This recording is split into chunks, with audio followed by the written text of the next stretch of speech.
पहले देखते हैं, आज हम लोग पढ़ेंगे अफर्मेटिव टू निगेटिव सेंटेंस, अर्थात अफर्मेटिव सेंटेंस से निगेटिव सेंटेंस में बदलना।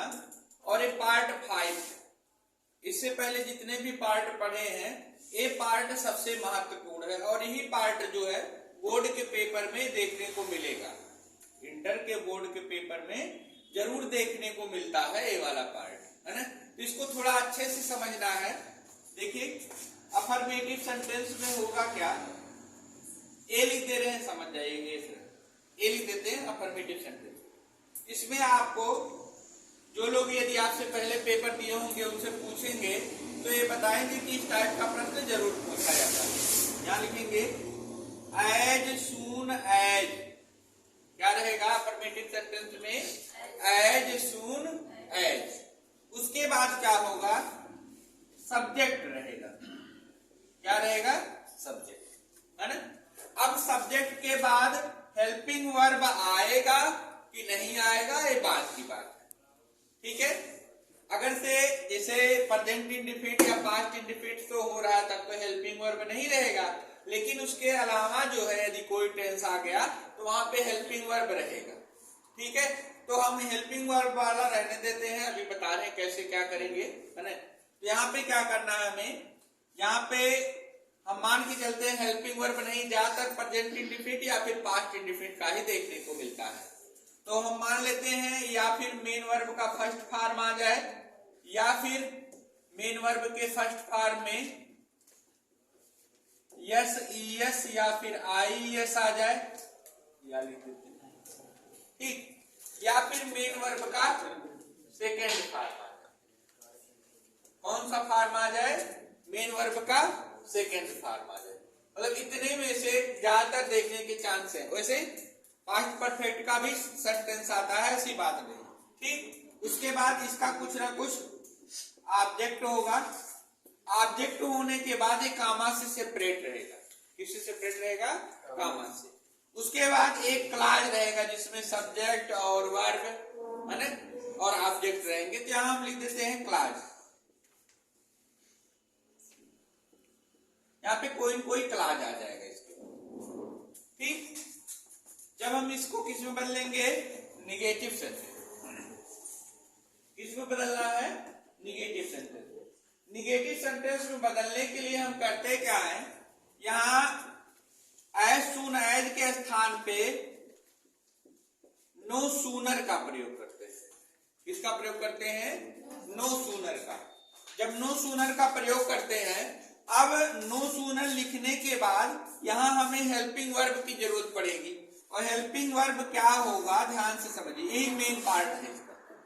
हेल्पिंग वर्ब जब हमें लिखना है तो यदि मेन वर्ब के फर्स्ट फॉर्म में या फिर मेन वर्ब का फर्स्ट फॉर्म में यस आएगा तो हम डज या फिर डू का प्रयोग करेंगे। किसका प्रयोग करेंगे, डज या डू का प्रयोग करेंगे। और यदि सेकेंड फॉर्म आता है तो किसका प्रयोग करना है, डिड का प्रयोग करना है, ठीक। उसके बाद हमें सब्जेक्ट लिख देना है। सब्जेक्ट लिखने के बाद यहाँ पे मेन वर्ब का फर्स्ट फॉर्म लिख देना है और ऑब्जेक्ट लिख के क्लॉज लिख देना है। क्या लिखना है, क्लॉज, ठीक है। ऑब्जेक्ट लिख के क्या लिख देना है, क्लॉज लिख देना है। इसमें दिक्कत नहीं है, बहुत आसानी से बदलेंगे और ये बोर्ड के पेपर में इंटर में जरूर देखने को मिलता है। अफर्मेटिव से निगेटिव वाले यही ज्यादातर पूछा ही जाता है। चलिए एग्जांपल देखते हैं। जैसे अफर्मेटिव सेंटेंस आ गया, ध्यान से समझना है। As soon as he saw me, as soon as he saw me comma, एक ही रूल में छूट गया है, यहाँ देखिए जगह कम होने की वजह छूट गया, यहाँ लिख देते हैं। ऑब्जेक्ट होने के बाद फिर यहाँ हमें दैन का प्रयोग करना है, दैन के बाद फिर क्लॉज लिखना है, ठीक है। जैसे यहाँ वाला पार्ट हो जाएगा, सब्जेक्ट मेन वर्ब का फर्स्ट फॉर्म ऑब्जेक्ट रहेगा तो ऑब्जेक्ट लिखेंगे। उसके बाद जहां कामा था यहाँ पे हमें क्या लिखना है, दैन, फिर क्लॉज। देखिए as soon as he saw me he ran away. He ran away.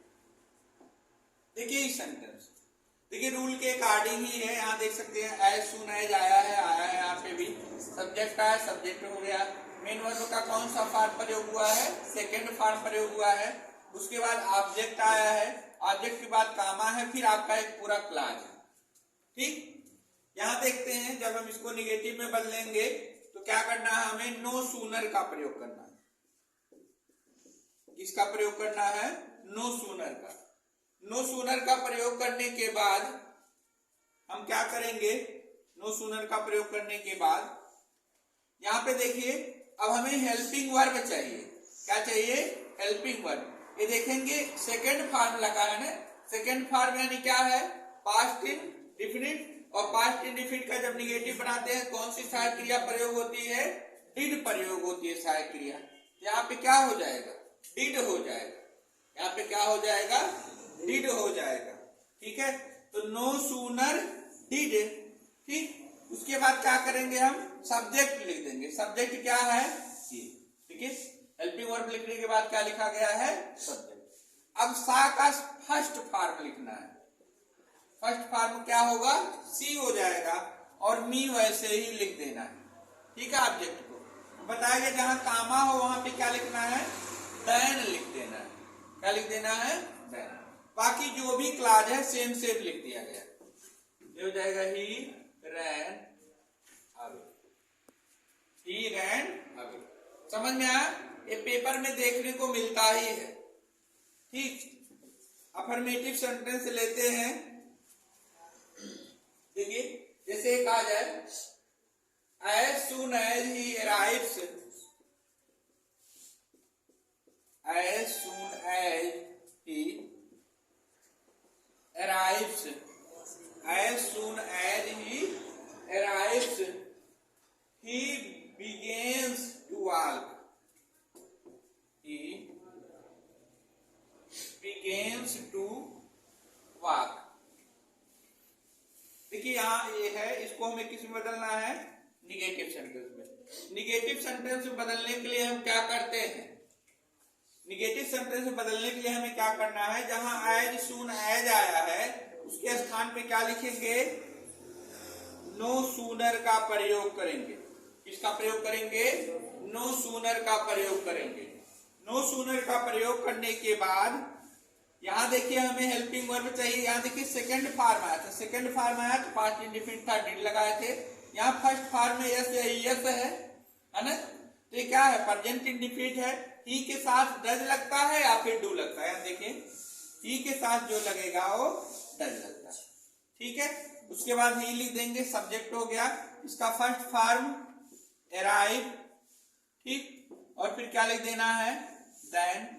Then लिखने के बाद सेम क्लॉज ऐसे लिख देना है, ही बिगिंस टू वॉक। ये बहुत महत्वपूर्ण है, बोर्ड के पेपर में इस टाइप को आपको देखने को मिलेगा। अगला सेंटेंस देखते हैं। As soon as he came, as soon as he came, comma, he made objection. He made objection.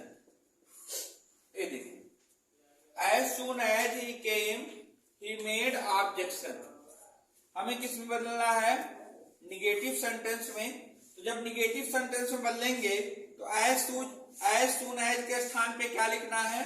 No sooner लिख देना है। ये हो जाएगा नो सूनर। ठीक है, नो सूनर आ गया। अब हमें क्या चाहिए? नो सूनर के बाद हेल्पिंग वर्ब चाहिए। हेल्पिंग वर्ब निर्धारित कहां से करेंगे? देखिए सेकंड फॉर्म आया, कम केम कम। फर्स्ट फॉर्म कम होता है, सेकंड फॉर्म केम होता है और थर्ड फॉर्म भी क्या होता है? कम होता है। तो सेकंड फॉर्म किस में आता है? पास्ट इंडेफिनिट में। तो पास्ट इंडेफिनिट से कौन सी सहायक क्रिया लेंगे? जब नेगेटिव का बनाते हैं तो डिड लेते हैं, तो डिड लिख देंगे।